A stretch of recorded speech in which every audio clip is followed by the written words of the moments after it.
జయనగరం జిల్లాలో 2 అన్నా క్యాంటీన్లను మంత్రులు కొండపల్లి శ్రీనివాస్, అశోక్ గజపతిరాజు ప్రారంభించారు. అనంతరం పేదలతో కలిసి మంత్రులు టిఫిన్ చేశారు. ఈ సందర్భంగా మంత్రి కొండపల్లి శ్రీనివాస్ అన్నా క్యాంటీన్లకు 1 నెల జీతం విరాళంగా ప్రకటించారు. అన్నా క్యాంటీన్ల నిర్వహణలో ప్రజలందరూ భాగస్వాములు కావాలని పిలుపునిచ్చారు.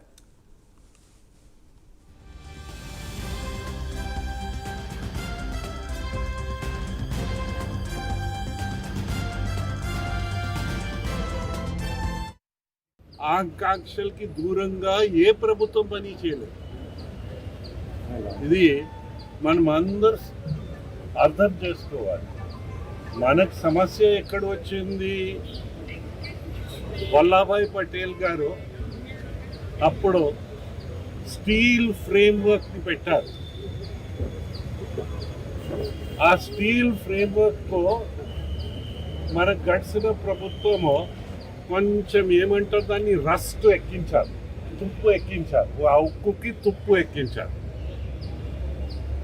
దానివల్ల వీకెన్ అయింది. ఇప్పుడు మన చంద్రబాబు నాయుడు గారు ఏం చేస్తున్నారు? ఆ తుప్పుని తీయడానికి ఆ రస్ట్ని తీసేసి మళ్ళీ దానికి స్ట్రెంగ్త్ రాజ్యాంగం ప్రకారంగానే చట్టం ప్రకారంగానే తీసుకురావడానికి ప్రయత్నిస్తున్నారు.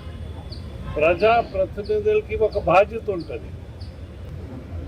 ఇప్పుడు ఇది పొలిటికల్ వేదిక కాదు, కానీ ప్రజాప్రతినిధులందరికీ బాధ్యత ఉంది. మేము 40 సంవత్సరాలు అక్కడ అది ఏమంటారు దాన్ని రితను గౌరవను ఏదైనాను పని చేసే అవకాశం. రాజ్యాంగం రచించినప్పుడు డాక్టర్ అంబేద్కర్ గారు వెల్ఫేర్ అనేది పొందుపరిచారు.